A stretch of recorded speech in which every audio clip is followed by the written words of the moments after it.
Bom dia, pessoal. Para quem não me conhece, meu nome é Cláudio Sabino. Sou advogado constitucionalista e juiz filósofo cristão.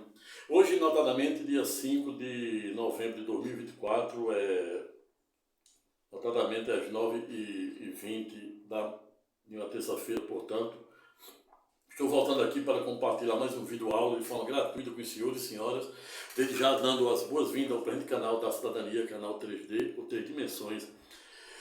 Ato contínuo agradecendo pelos mais de 100 mil views em pouco mais de 13, 14 meses de criação do presente canal. Sobretudo aos novos inscritos, dando as boas-vindas aos senhores e senhoras, sejam operadores de direito, sejam colegas advogados, colegas bacharéis de direito, estudantes de direito e a população em geral, que hoje, segundo o IBGE, conta aí com mais de 203 milhões de brasileiros, de um total de uma população mundial de mais de 80 bilhões.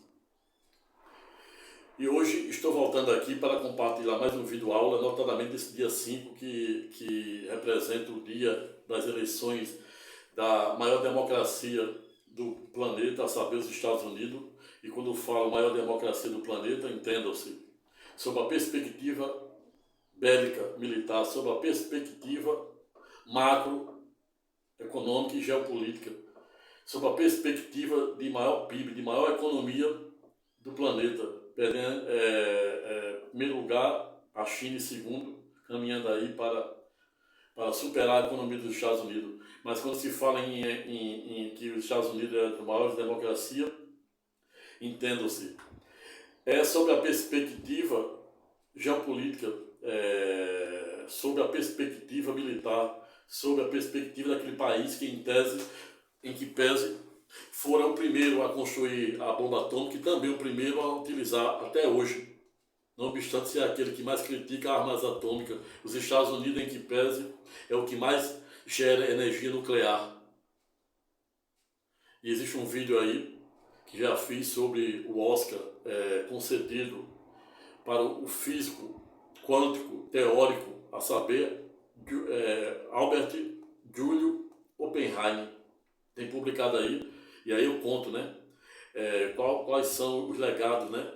O legado da bomba atômica, com base no projeto Manhattan, e que levou ou dizimara mais de 210 mil pessoas nas duas cidades do Japão, a saber, Hiroshima e Nagasaki, deixando poeiras radioativas para trás.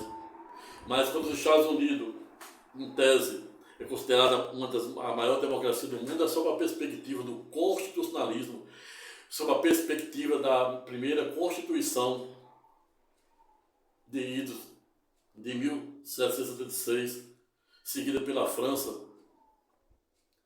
Pois quando estamos a falar de divisão de renda, os Estados Unidos não pode ser colocado como uma das maiores democracias. E a gente coloca aí nesse ranking a Suíça, a Noruega, para quem eu fiz um vídeo que tem publicado também aí, porque os noruegueses, não obstante serem portadores de um IDH, Índice de Desenvolvimento Humano, PIB, maior PIB per capita do planeta, ao revés, reclamam e sentem-se culpa por serem prósperos e felizes. Tem publicado aí, Noruega, e lá eu falo sobre a Água Voz, sobre a economia, sobre o parlamento norueguês, aquele país nórdico, aquele país escandinavo, onde existe a aurora boreal do norte.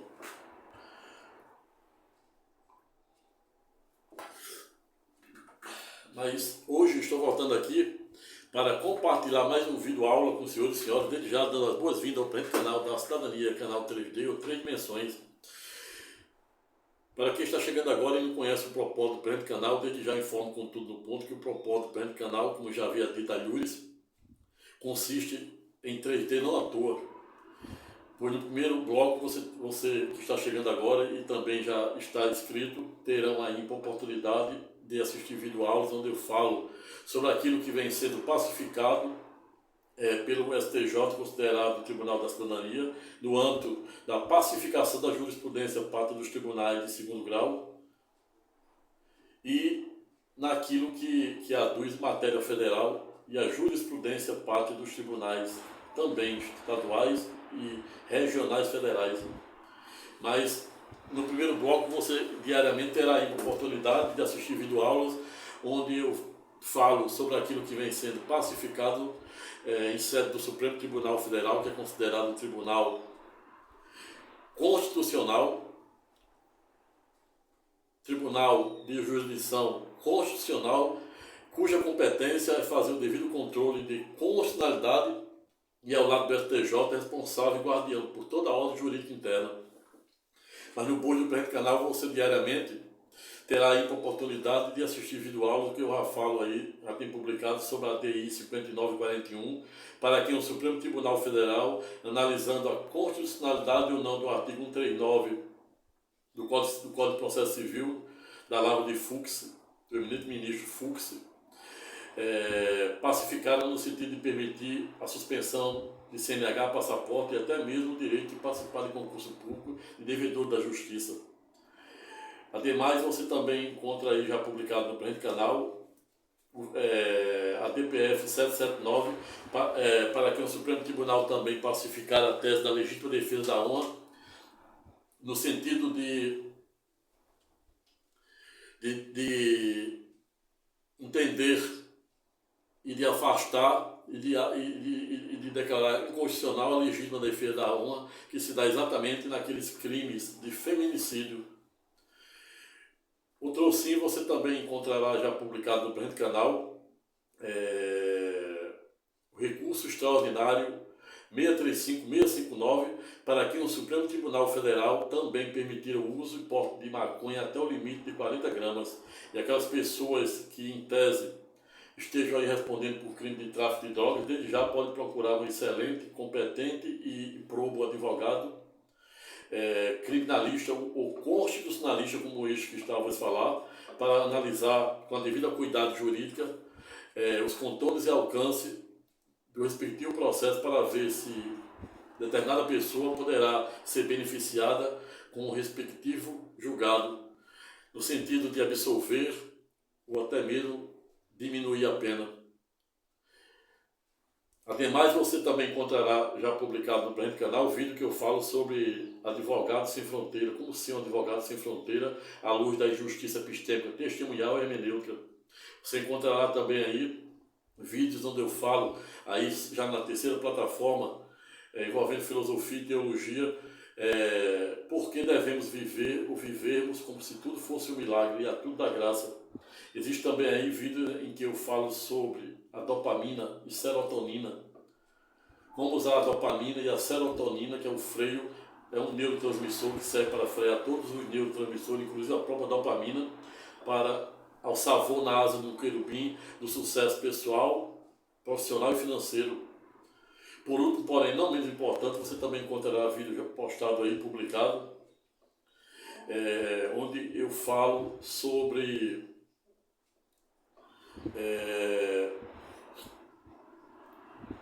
direito imobiliário, direitos, deveres e cautela para quem compra e vende o imóvel.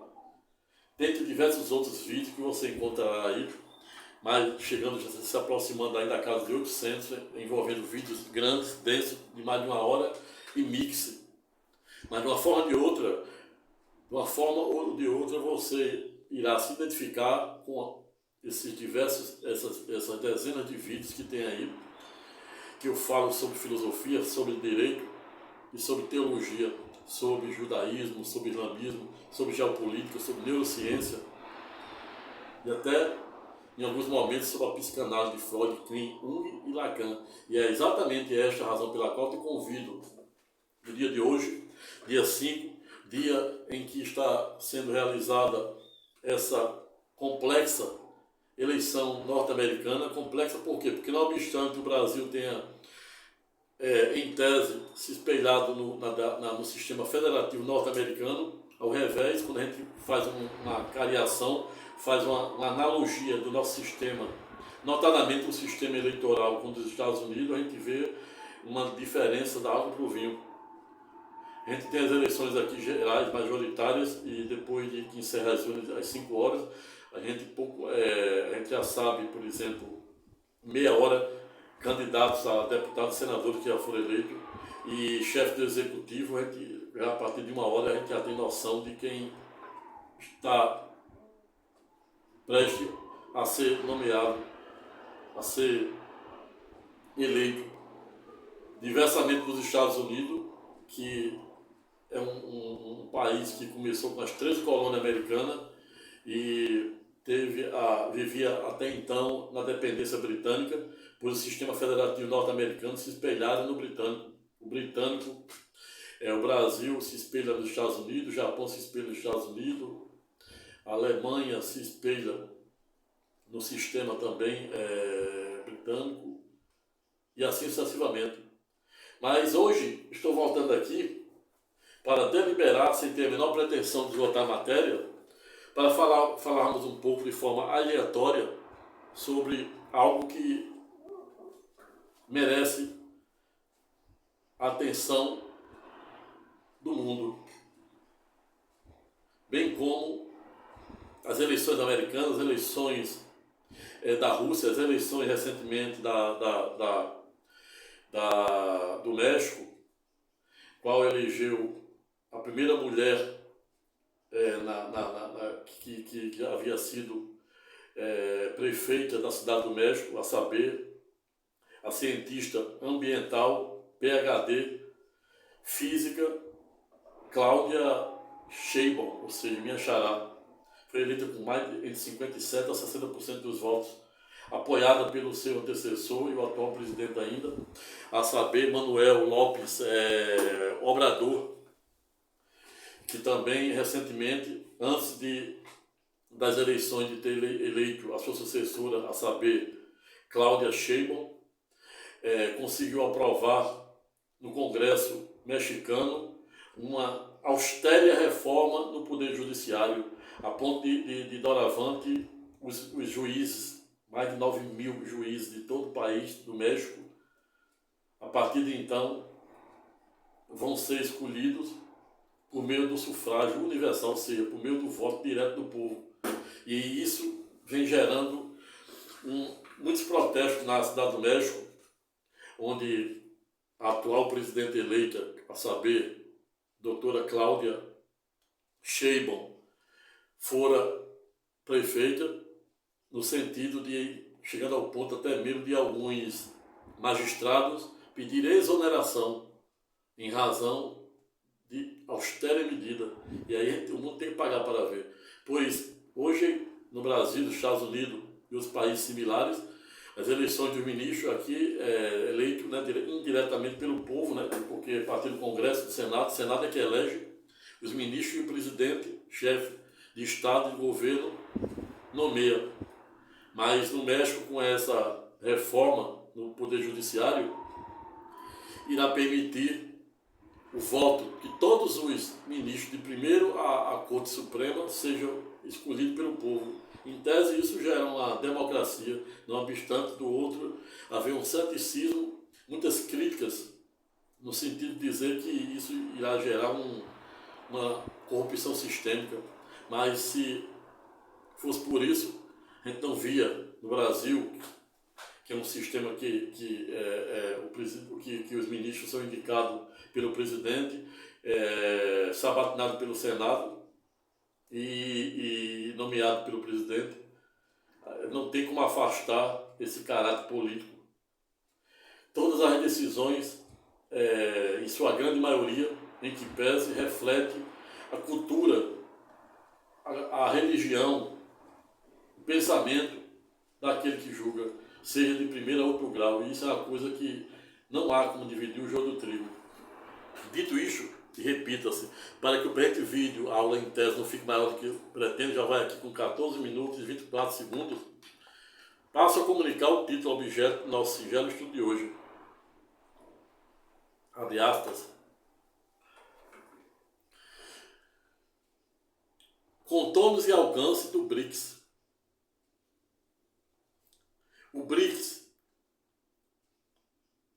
terá o condão de gerar uma espécie de ruptura à atual ordem mundial, notadamente no que aduz as políticas do FMI, notadamente no que aduz ao dólar, a vinculação do dólar à economia mundial, à luz das eleições dos Estados Unidos, da Venezuela, do México, da Rússia e da Argentina, e por que não estender, do Brasil, cujo o atual presidente, saber Luiz Inácio Lula da Silva, está aí na presidência pela seu terceiro mandato. Eis a questão, como dizia o grande dramaturgo, e por que não dizer, um dos maiores poetas britânicos de todos os tempos, qual seja William Shakespeare, para quem certa feita não ouvidarem dizer existir entre o céu e a terra ano-luz mais coisas do que a nossa vã filosofia imagina. Blaise Pascal, um poeta francês, também fora pedagógico no sentido de dizer que o coração tem razão, que até a razão desconfia. Nicolau Maquiavel, aquele erudito e transcendental autor do Príncipe, certa feita fora pedagógico, no sentido de dizer que o ideal é que os chefes de governo e chefes de Estado, isso ele falando da época para os príncipes da monarquia absolutista da época, notadamente das penínsulas italianas. Mas Nicolau Maquiavel foi pedagógico no sentido de dizer que o ideal é que o rei, entenda-se por rei e príncipe, todo chefe de Estado, chefe de governo de cada Estado soberano, pudesse ser amado e querido, como é difícil acumular esses dois colorários, que prefira ser temido. E aí cria aquela tese, né, da soberania, da independência dos poderes, da soberania nacional de cada Estado soberano, a ponto de dizer que os países, para ser considerado forte, devem ter um bom sistema de arrecadação de tributos, devem ter boas forças armadas, bélicas, para defender suas fronteiras e assim sucessivamente. Mas qual for exatamente a razão pela qual hoje fui motivado ao Estado a falar um pouco da presente temática, notadamente no que aduz essa iminente nova ordem mundial, pela sigla, representada pela sigla do BRICS+. O BRICS terá o condão de gerar uma ruptura, a nova ordem mundial, notadamente a ordem do mundo ocidental. O BRICS terá o condão, terá a potencialidade de promover uma ruptura da hegemonia da economia norte-americana. Vimos aí, recentemente, as eleições da Rússia, para quem elegera Putin, um dos maiores autocratas, um dos maiores tiranos da atualidade, com mais de 87% dos votos. E aí pergunta-se, que democracia é essa? Será que esses votos aí refletem a realidade do povo russo? Vimos aí, recentemente, um grande protagonista, candidato, aspirante a ditador, a saber, Javier Milei, na Argentina, se elegendo com mais de 57% dos votos, cujo país, depois de um peronismo, vive hoje numa queda livre na economia, um alto endividamento, uma inflação altíssima, pessoas morrendo, vivendo abaixo da linha da pobreza. Tem uma cunhada que mora há mais de 15 anos, mais de 18 anos em Palermo, e diz que dói na alma ir ao supermercado na Argentina, que as pessoas vão para o supermercado pedir esmola. E isso dói na alma e dói na carne. Vimos recentemente a eleição dos Estados Unidos, estamos vendo aí hoje a eleição dos Estados Unidos, considerada a maior democracia do mundo, não obstante, quando a gente fala sobre a maior democracia, os Estados Unidos é considerada a maior democracia não em distribuição de renda, não em matéria ambiental, pois é quem mais polui, é quem mais gera energia atômica, mas sob a perspectiva macroeconômica, sob a perspectiva bélica militar, sob a perspectiva tecnológica, sob a perspectiva de ser o maior e primeiro parceiro do Brasil na balança comercial e o segundo depois da China, em ser a maior economia do mundo. Os Estados Unidos, uma hegemonia econômica, onde lidera há mais de 130 anos, ou seja, desde isso de 1890, que os Estados Unidos está nesse ranking aí, nessa hegemonia, ou seja, nessa liderança econômica, política e econômica, fazendo com que a sua moeda, o dólar, vincule a economia de todos os países, notadamente os países em subdesenvolvimento. E aí, quando a gente observa a economia da Argentina, do grande e erudito, por que não dizer emblemático, Javier Milei, em queda livre, o mesmo se isolando do mundo, como Cuba fizera. Mas o fato é que o BRICS chega para instalar uma nova ordem, em tese em ruptura, ou até mesmo em mitigação e fragmentação ao dólar. O BRICS iniciara notadamente em 2006 e compunha apenas o Brasil, a Rússia, a Índia, a China e a Coreia do Sul. E essa é a origem do BRICS, ou seja, o BRICS representa as iniciais do Brasil, da Rússia, da Índia, da China e da Coreia do Sul. E agora temos aí desde 2023 o crescimento do BRICS, cuja presidente é a antiga nossa presidente Dilma Rousseff, que preside o BRICS. Mas inicialmente o BRICS e essa sigla BRICS significa exatamente Brasil, Rússia, Índia, China e Coreia do Sul. Desde o ano passado vem crescendo. E agora a gente teve aí, por exemplo, a entrada em 2013 de países como Egito, como a Etiópia, como a Arábia Saudita. E por falar em Arábia Saudita, a gente tem aí, hoje a Arábia Saudita viu uma matéria que está utilizando e consumindo 20% do aço produzido no mundo, construindo uma cidade modelo no deserto. E aí a Arábia Saudita também está aí, entrou, não obstante ter entrado ainda com um pé lá e outro cá, não disse ainda que veio, como também os países, a Etiópia, e entrou também o Emirados Árabes. Quando a gente fala do Emirado Árabe, tem 7 países aí, Catar, o Catar que promoveram a última Copa. A gente tem aí o Emirado Árabe composto por 7, Dubai, etc. 7 países. E o Irã que está em guerra aí com Israel. Recentemente disparou mísseis em direção a Israel, em represália à morte de seu líder. Mas Israel vem aí desde 7 de outubro do ano passado, com a ocasião em que o grupo terrorista Hamas atacaram o sul de Israel, e a guerra vem tomando proporções geopolíticas sem precedentes, escalando para o Irã, escalando para o Líbano, e aí já Israel diz já ter matado diversos líderes do Hezbollah, que significa o Partido de Deus,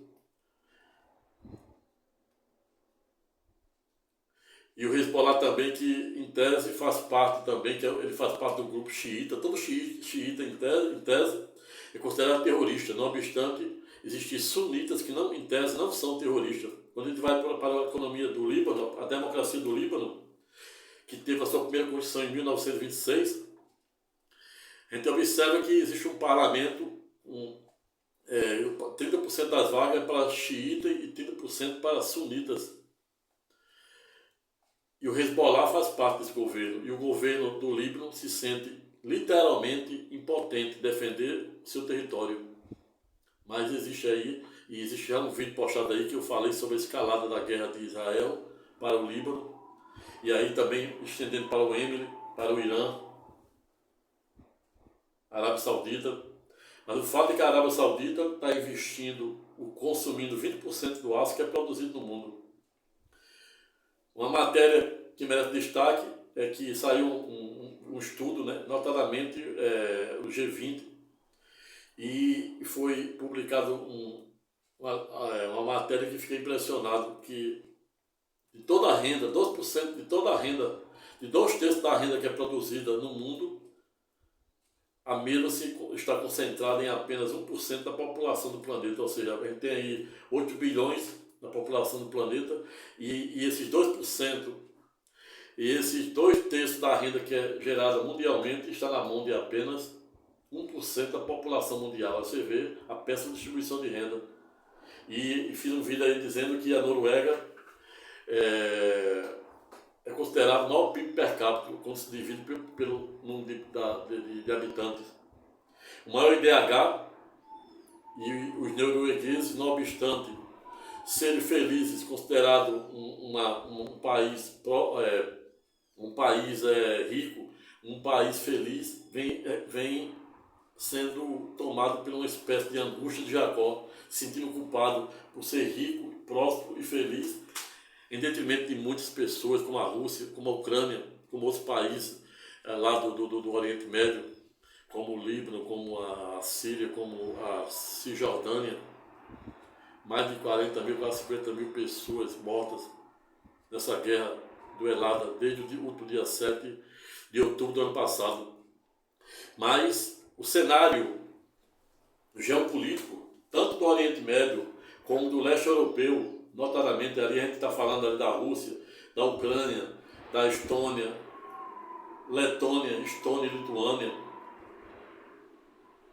Essa guerra entre a Rússia e a Ucrânia, agora se estendendo aí para a guerra do Oriente Médio, né, iniciado entre o grupo terrorista Hamas, Israel, escalando para o Líbano, Irã, Síria e etc. E aí o BRICS, como é que entra e como é que fica, e qual o contexto do BRICS nesse cenário geopolítico? Explique, como sempre, a resposta de fácil alcance. Como já havia dito a Yuris, os Estados Unidos vêm dominando a sua hegemonia econômica mundial desde idos de 1890,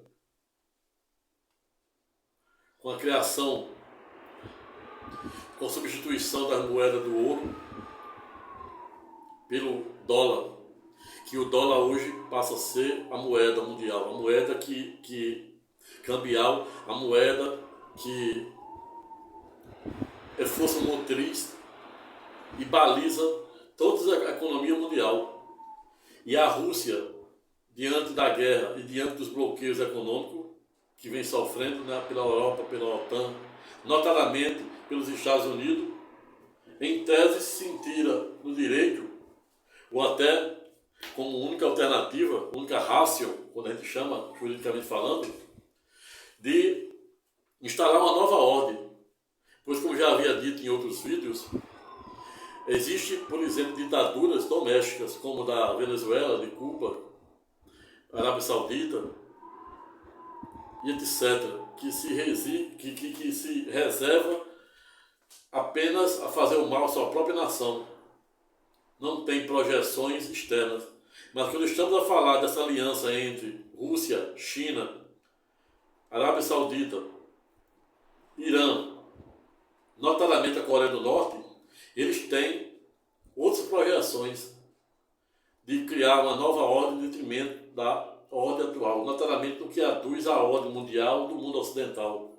E o BRICS surge nesse cenário, nesse contexto geopolítico, como uma saída, notadamente para Putin, que se sentia isolado com os bloqueios econômicos da ONU, da OTAN e da comunidade europeia, vem se fortalecendo por meio do BRICS, que iniciaram apenas com o Brasil, Rússia, Índia, China e Coreia do Sul. A gente vê aí que a Coreia do Norte não está, porque aqui, quem entra no BRICS? O BRICS hoje começou com esses 5 países: Brasil, Rússia, Índia, China e Coreia do Sul. E aí, o ano passado, 2023, o BRICS teve aí a entrada de mais 13 países incluindo a Turquia, a Indonésia, Cuba que está numa miséria total. Quantos cubanos, desde a implantação da Revolução Cubana de Fidel Castro, fogem em direção a Miami. O cruzeiro marítimo aí há 2, 3 meses resgataram dezenas e dezenas de cubanos fugindo da miséria de Cuba, que não tem nada em Cuba, literalmente nada. Bloqueio total econômico. E aí Cuba entrando aí nessa... quem indica quem pode entrar ou não são, por exemplo, os líderes, né?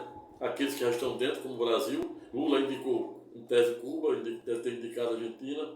Ele tem competência para indicar aqueles países que fazem parte do seu continente. Mas a Argentina indicou a Argentina e Javier Milei não aceitou.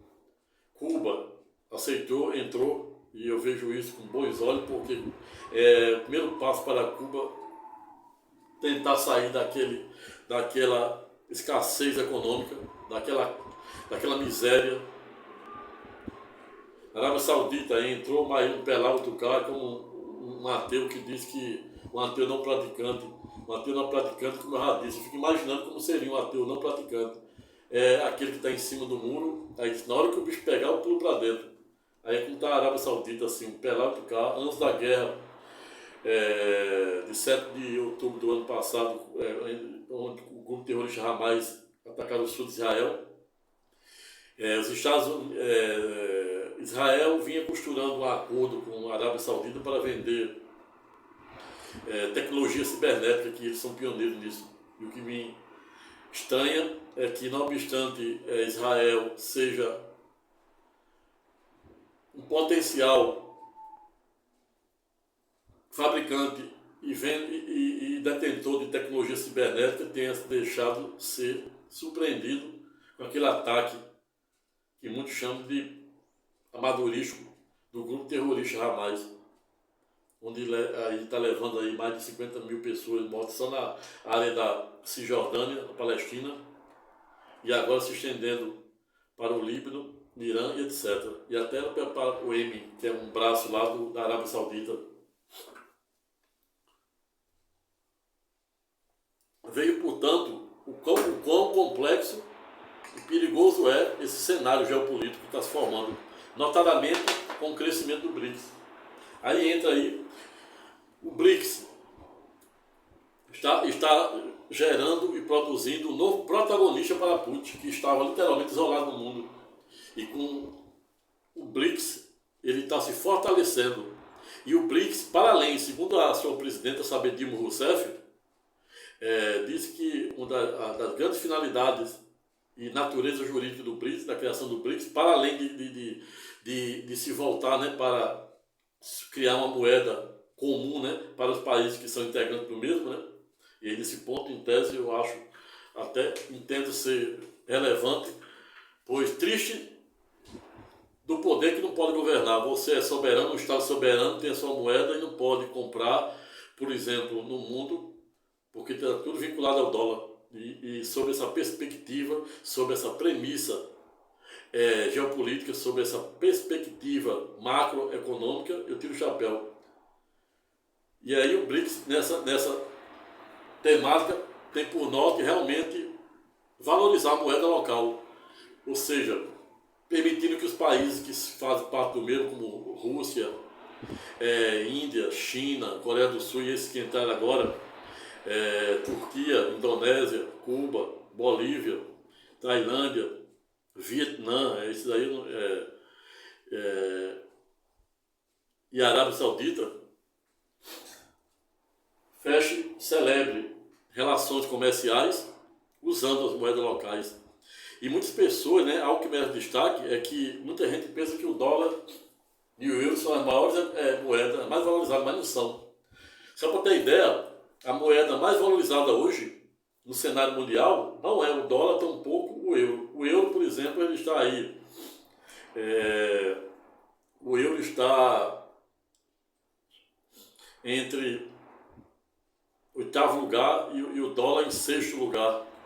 Mas a gente tem uma moeda, por exemplo, o euro está em oitavo lugar, moeda mais valorizada do mundo. E o dólar em sexto lugar, não é o primeiro lugar. E por quê?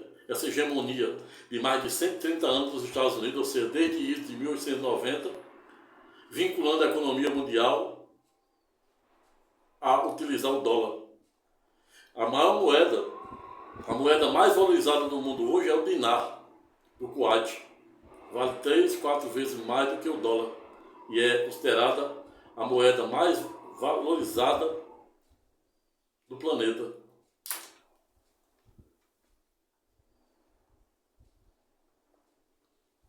Veio, portanto, que esse cenário geopolítico, notadamente das eleições dos Estados Unidos, onde hoje, dia 5, está passando para a sua fase conclusiva, gera toda uma expectativa macroeconômica e geopolítica. Temos aí o Javier Milei com medidas austeras, ameaçando a governar com base em decreto se o Congresso da Argentina não aprovar suas austeras medidas nem um pouco ortodoxas. E não à toa ele teve a oportunidade aí de entrar no BRICS e recusou. Cuba aceitou e eu tiro o chapéu. Mas a gente vê aí o México agora elegendo a sua primeira presidente mulher, a saber, doutora, a cientista, a PhD e ganhadora do prêmio Nobel, doutora Cláudia Sheinbaum, ex-prefeita da cidade do México. E agora com a eleição, Trump tentando voltar à presidência dos Estados Unidos, prometendo combater aí a questão dos imigrantes, diversamente de Kamala Harris, que vai em direção oposta. Questão do endividamento norte-americano, que vem investindo a perder de vista em guerras, notadamente na guerra da Ucrânia, se estendendo aí para a guerra de Israel e Hamas, agora se escalando para o Líbano, o Irã, os braços do M, etc.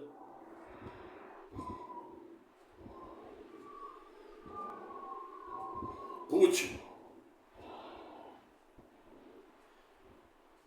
deixando de ficar isolado com o crescimento do BRICS, que o BRICS, na verdade, segundo a sua presidente, segundo a sua pretensão, é colocar o Brasil e muitos outros que são integrantes na Rota da Seda, criando logística naval, portos no mundo inteiro. E algo que me chamaram a atenção e merece destaque foi uma matéria recente que vi, os chineses tentando investir 9 trilhões no município que faz fronteira com o Rio Grande do Norte, cuja população pouco mais de 8 mil pessoas, e querendo investir numa cidade, no município que faz fronteira com o Rio Grande do Norte, 9 trilhões. Quando você vai analisar o PIB do Brasil todo, é pouco mais de 2, aí não bate. Então, o BRICS tem que ser analisado e ponderado com a devida acuidade geopolítica, com a devida acuidade macroeconômica, com a devida acuidade jurídica sobre a perspectiva do direito das gentes, sobre a perspectiva do transconstitucionalismo. No passado o mundo estava num relativismo cultural, avança, vai para o multiculturalismo e ainda, como o mundo, tudo que é ismo vai avançando, vai mutando, e aí estamos no universalismo cultural, por via reflexa. Quando estamos a falar da jurisdição constitucional, quando estamos a falar do constitucionalismo, a gente já está em sede aí, a gente avançou do Estado de Direito, depois do Estado Democrático de Direito, depois do Estado Democrático de Direito vem o constitucionalismo, depois do constitucionalismo vem o neoconstitucionalismo, dizendo que o que vale é a força normativa da Constituição, e aí avança o ismo. Tudo que é ismo é movimento, é evolução. E aí chegamos pulando do neoconstitucionalismo ao transconstitucionalismo, no sentido de dizer que o direito constitucional não é uma ilha isolada, ela deve interagir com as demais democracias. E é aí onde entra a figura do transconstitucionalismo. Aí me vem à mente um colega, Berticelli, da Universidade da Flórida, a saber, Dr. David Landau, para quem criou a tese do constitucionalismo abusivo, a ponto de dizer e apontar algumas democracias, notadamente aqui da América Latina, como a Venezuela, do Hugo Chávez, que não obstante ter perdido as eleições, perdidos porque ele até hoje não apresentou exceto, ali é um verdadeiro golpe, foi de penetra para o BRICS e sem ser convidado, e Lula barrou, porque Lula tinha o poder, tinha a palavra final de indicá-lo, mas não indicou, e isso vem gerando um conflito geopolítico, um conflito entre o Brasil e a Venezuela, exatamente porque Lula é que tinha o poder de indicar, né, como membro a Venezuela, e não indicou. Indicou Cuba aceitou, indicou em tese também a Argentina do Javier Milei rejeitou, que eu acho que não foi uma boa decisão.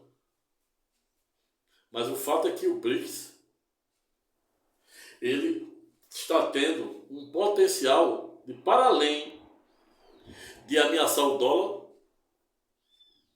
pois o mesmo tem por pretensão criar uma moeda única, internacional, global para esse país integrante. Ele também tem por norte fortalecer os países do leste europeu, como a Rússia, fortalecer a rota da seda da China, fortalecer todos os integrantes, países integrantes, como a Índia, como a Coreia do Sul, e agora os mais novos, né? Não obstante os mais novos não terem direito de voto. Os 13 novos que entraram, bem como a Turquia, Indonésia, Cuba,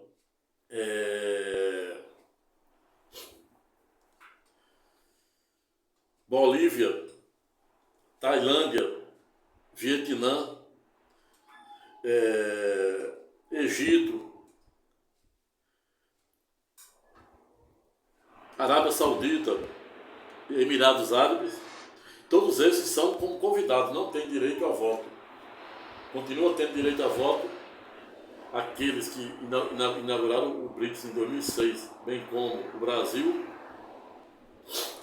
a Rússia, a Índia, a Coreia do Sul, a China e a Coreia do Sul. E quando falamos na China, a China está caminhando aí para escravizar muitos países, inclusive o Brasil. Triste do poder que não pode governar, pois a única coisa que em tese poderia salvar o Brasil de se ser escravizado pela China nos próximos anos seria se o mesmo tivesse independência econômica. E só para você ter ideia, o Brasil, os Estados Unidos é o primeiro parceiro econômico do Brasil e o segundo é a China. O Brasil depende de chip de Taiwan, depende de chip dos Estados Unidos, do Canadá, depende de produtos, de insumos da Rússia, depende de fertilizantes, ou seja, o Brasil não tem tecnologia, não tem, por exemplo, indústria para se dizer que ele é independente. E quem não é independente corre um grande risco de ficar simplesmente à mercê da própria sorte. E com essa aliança, e com esse crescimento, com esse fortalecimento, com essa hegemonia do BRICS, mais agora, né? É BRICS mais, porque tem os mais 13 países, não obstante ser convidado e parceiro, sem direito a voto, mas isso fortalece Putin, que estava até então isolado, fortalece a China, fortalece a Índia e a Coreia do Sul. E isso merece destaque e muita atenção das autoridades mundiais.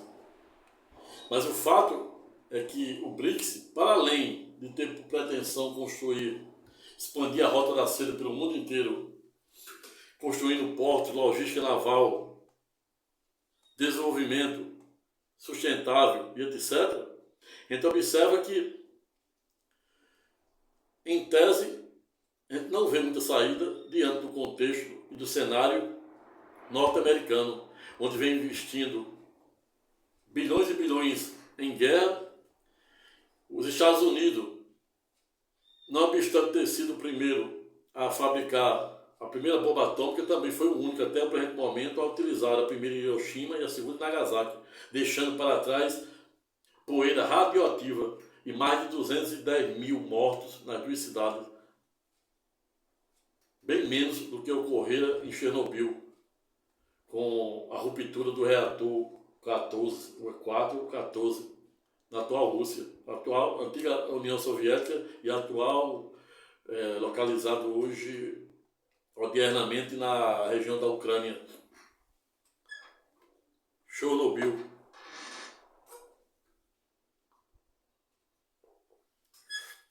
Mas quando observamos, notadamente nós brasileiros, o Brasil, que tem aí a Petrobras, e a gente paga o combustível, um dos combustíveis mais caros do mundo, exatamente porque é vinculado ao dólar. Então, o advento do BRICS, o fortalecimento e o crescimento do BRICS, prometendo criar uma moeda única para os membros, e o Brasil é um dos membros forte, é uma das 7ª a 8ª maiores economias do mundo.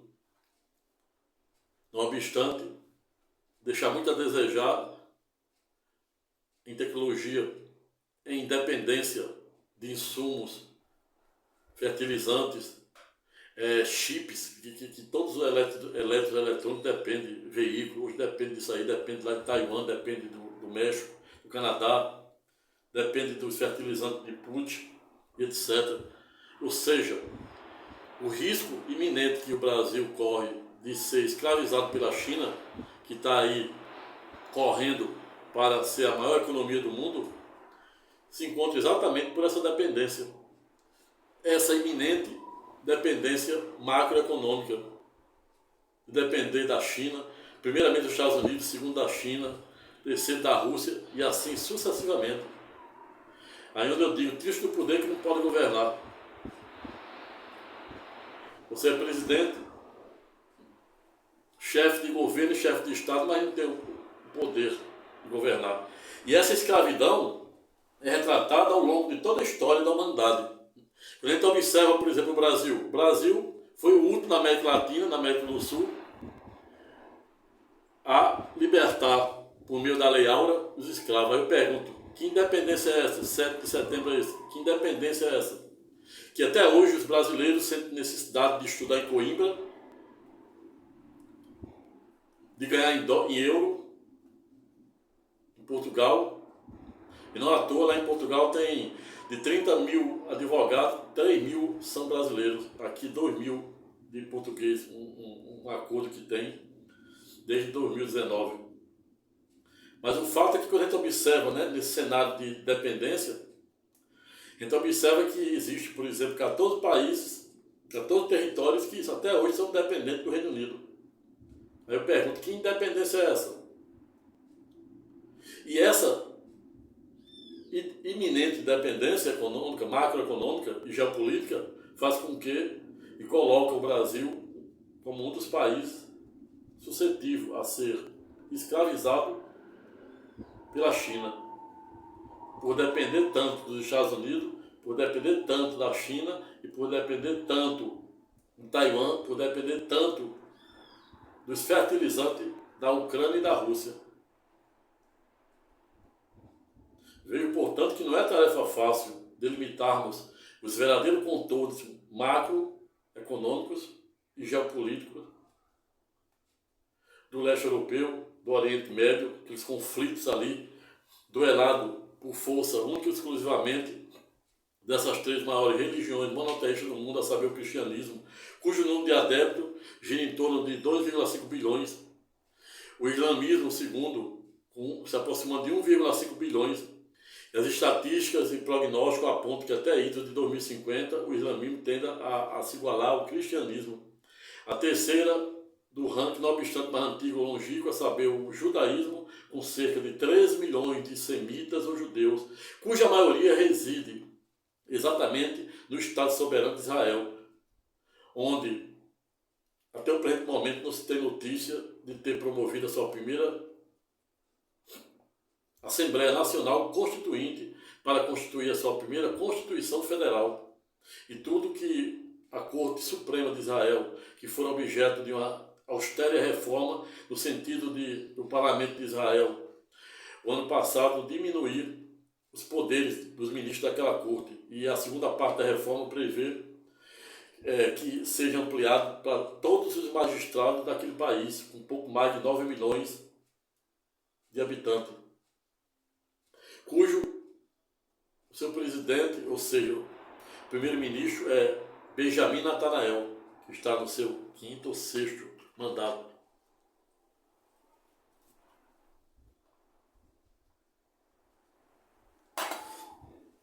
Mas o fato é que não vem sendo tarefa fácil delimitar os contornos e alcance desse transconstitucionalismo, onde o direito constitucional, onde a democracia de A deve se estender para B, C, D, onde a democracia, onde o constitucionalismo do leste europeu deve se estender para o do norte europeu, ou seja, os países bálticos, os países nórdicos ou escandinavos, onde a cultura, onde a democracia e onde o constitucionalismo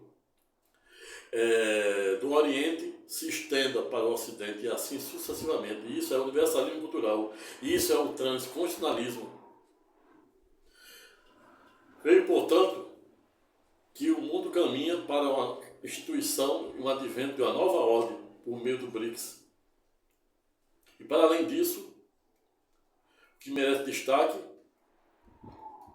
é que a atual eleição dos Estados Unidos, do México, por meio da cientista Cláudia Sheinbaum, Javier Milei na Argentina, Putin se reelegeram com mais de 73% dos votos, e ao revés, e na contramão da razoabilidade, da proporcionalidade, temos aí a Venezuela, do Chávez, do Maduro, cético em reconhecer a vitória de seu oponente. Isso com apoio do Congresso e da Corte Suprema daquele país. Um verdadeiro constitucionalismo simbólico e abusivo. Simbólico defendido pelo colega constitucionalista Dr. Marcelo Neves, hoje com projeção internacional, ganhou até um prêmio recentemente, um ou mais. E o transconstitucionalismo combinado com o constitucionalismo abusivo da lavra do eminente colega norte-americano, para saber, Dr.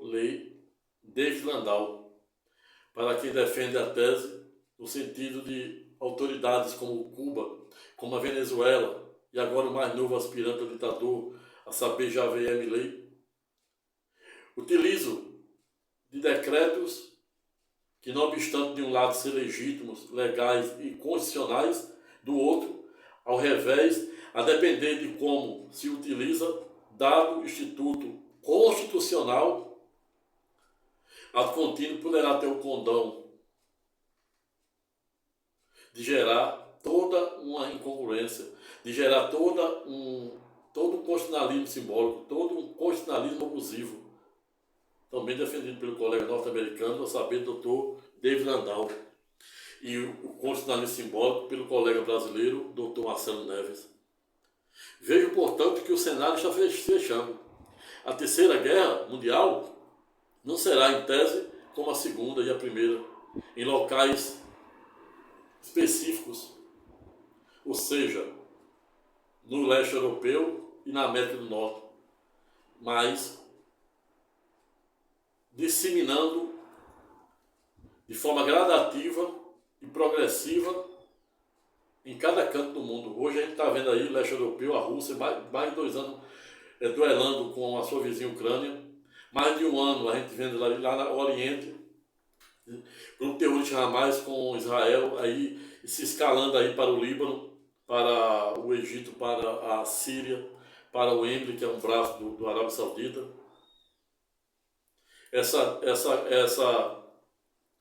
Esse duelo de titãs com a disputa da ilha de Taiwan,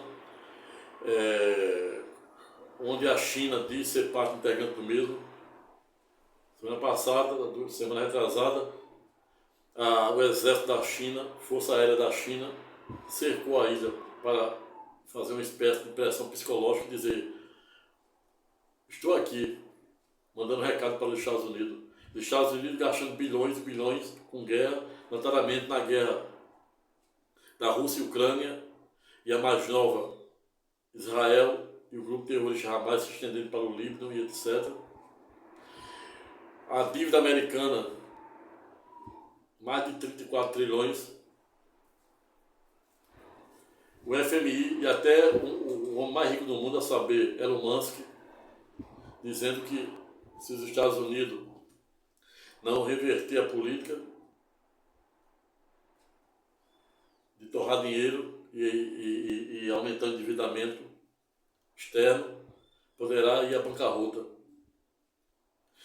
E agora, com o advento do BRICS, para além disso, o seu crescimento e a sua hegemonia, tirando a figura de Putin da ilha isolada, ou seja, o BRICS está tirando Putin do isolamento, está fortalecendo Putin. E o cenário se prepara para a Terceira Guerra, que já vem eclodindo nos lugares mais estratégicos. E se não houver um espírito de empatia, de inteligência emocional, de resiliência, notadamente de esvaziamento das autoridades mundiais, notadamente dos Estados Unidos, Brasil, China, Coreia do Norte, Arábia Saudita e etc., a Terceira Guerra Mundial será só uma questão de tempo, com a diferença de que ela não será reservada em 2 pontos, ou seja, Oriente e Ocidente, e sim um pouquinho em cada canto do mundo. O mundo está em guerra, e não estamos vivendo uma guerra de carne e de sangue, e sim contra a guerra, contra os principados do bem e do mal. Satanás defendendo o mal, que é defendendo essa corrente aí, que só pensa em guerra, só pensa em destruição, em poluição do meio ambiente. E Deus defendendo o bem, por meio de 2/3 de anjos, pois se Lúcifer corromper 1/3 dos anjos de Deus, Deus continua rígido com 2/3 de seus anjos para defender todo aquele que estiver disposto a seguir o verbo, a seguir o caminho estreito, a ter espírito de empatia, resiliência, notadamente esvaziamento. O mesmo poder, a mesma arma e o mesmo conhecimento que liberta, cura e salva, ao revés, se não bem utilizado em prol do interesse comum, notadamente daquilo que revela a vontade e o propósito de Deus, à luz da lei de Deus e da lei dos homens, por via reflexa terá o condão de aprisionar, destruir e até mesmo matar. Pense nisso. Pessoal, ficando por aqui, não tive a menor pretensão de esgotar a matéria, tampouco fazer nenhum demérito àqueles que pensam em sentido contrário, pois isso é democracia. Apenas jogar a luz de Santo Agostinho para um tema sensível, porém importante, para despertar o atual cenário, os contornos e alcances do atual cenário geopolítico, teológico, jurídico, sob a perspectiva do direito da gente, do direito internacional, sob a perspectiva das eleições dos Estados Unidos, da Rússia passada, da Venezuela, da eleição do Javier Milei, e agora mais jovem, Claudia Sheinbaum, no México. E hoje, a eleição dos Estados Unidos, considerada a maior democracia, e quando eu falo democracia, sob a perspectiva bélica, militar, sob a perspectiva tecnológica, sob a perspectiva econômica, notadamente por ser detentora do maior PIB. Segundo, a China. Terceiro, a Alemanha. E quarto, o Japão. Mas os Estados Unidos não pode ser chamado de maior democracia do mundo quando se fala em matéria ambiental, pois ela foi, para além de ter sido a primeira a construir a primeira bomba atômica, foi também a primeira e única até hoje do planeta a usá-la, a primeira em Hiroshima e a segunda em Nagasaki, deixando mais de 210 mil mortos e poeiras radioativas, e continua sendo, por meio das usinas nucleares, geradoras de energia nuclear, a que mais polui o meio ambiente, o que mais joga lixo atômico na atmosfera. E Trump, aí na iminência de, em tese, se eleger presidente dos Estados Unidos novamente, diz que não vai usar $1, gastar $1 para a preservação do meio ambiente, diversamente de Kamala Harris, que diz que vai defender a questão dos imigrantes, e ao revés Trump diz que vai expulsá-lo, pois eles estão roubando os empregos dos americanos. Ou seja, os americanos eles são hegemônicos há mais de 130 anos, desde isso, de 1890, sob a perspectiva macroeconômica, sob a perspectiva tecnológica, sob a perspectiva bélica, sob a perspectiva daquele que construíram a primeira guerra, a primeira bomba atômica e usaram a primeira Hiroshima e Nagasaki. Mas quando estamos falando em distribuição de renda, não podemos entender distribuição de renda, sobretudo o sistema eleitoral democrático. Não podemos dizer que, em tese, é o melhor modelo do mundo. O Brasil dá de 1000, não obstante ter sido espelhado no sistema federativo norte-americano que se espelhou no britânico. Mas quando estamos falando em matéria ambiental, os Estados Unidos não dão o melhor exemplo. Quando estamos falando em matéria de distribuição de renda, os Estados Unidos não dão o melhor exemplo. Os Estados Unidos, quem tem dinheiro tem, quem não tem, nem o sistema único de saúde como o Brasil tem, eles têm. Quando estamos falando em investimento para a diminuição de camada de ozônio, os Estados Unidos não é o melhor exemplo. Quando estamos falando de discriminação, não obstante termos Martin Luther King, assassinado em idos de 1968, mas Martin Luther King, certa feita, foi pedagógico no sentido de dizer que sonhava com um país em que negros tivessem os mesmos direitos dos brancos. E a gente vê aí, caso atrás de outro dos Estados Unidos, a polícia usando protocolos. Usar protocolo é a mesma coisa de usar a lei sem buscar o verdadeiro espírito. Usar um protocolo sem buscar o seu verdadeiro espírito, sem usar o verdadeiro, a essência dos colorados do princípio da razoabilidade e da proporcionalidade, se torna em uma letra morta. E quando estamos a falar da democracia dos Estados Unidos, notadamente no que aduz as eleições, dado o sistema, em tese, salvo o melhor juízo, esse é apenas meu ponto de vista como advogado constitucionalista, sempre não vi com bons olhos. Nós temos uma Constituição de 35 anos, começou com 250 artigos, temos apenas 251 hoje, otorgado pela DCT, mais de 130 emendas. Os Estados Unidos têm uma Constituição de 236 anos, apenas 7 artigos e 27 emendas. E um sistema eleitoral desse aí, que o ano todo está em trâmite, ainda com cédula de papel, diversamente do nosso sistema eleitoral, que eu considero o mais avançado do mundo. E há quem diga ainda que existe fraude. Ou seja, tudo que é novo gera da mais certa resistência ao mais jubiloso fascínio. Não há céu sem tempestade, e até as estrelas precisam da escuridão para brilharem e se enaltecerem entre si. E finalizo lembrando um ex-presidente cubano, a saber, protagonista da Revolução Cubana, a saber, Fidel Castro, para quem à época fora pedagógico de dizer que enquanto o mundo se monta em montanha de armas, o mundo se transforma, por via reflexa, em uma montanha de problemas. Por último, porém não menos importante, me vem à mente um ex-presidente norte-americano, a saber, John Kennedy, assassinado em idos de 1963, 5 anos depois, o seu irmão senador Kennedy. Mas o ex-presidente Kennedy fora protagonista e entrada para a memória dos vivos com a frase, abre aspas, se a sociedade livre deste país não conseguir ajudar os muitos que são pobres, não conseguirá igualmente, por via reflexa, salvar os poucos que são ricos. Em síntese, Se unidos somos fracos, imagine desunidos. Pessoal, ficando por aqui. Se gostar do presente vídeo, se inscreva no canal. Convido o maior número de pessoas para fazer o mesmo. Deixe seu like. Aperte o sininho para ser avisado para os próximos vídeos que irei fazer, que não serão poucos. E se tenha vontade, deixe seu comentário de forma educada, respeitosa e elegante. Até a próxima e fique com Deus.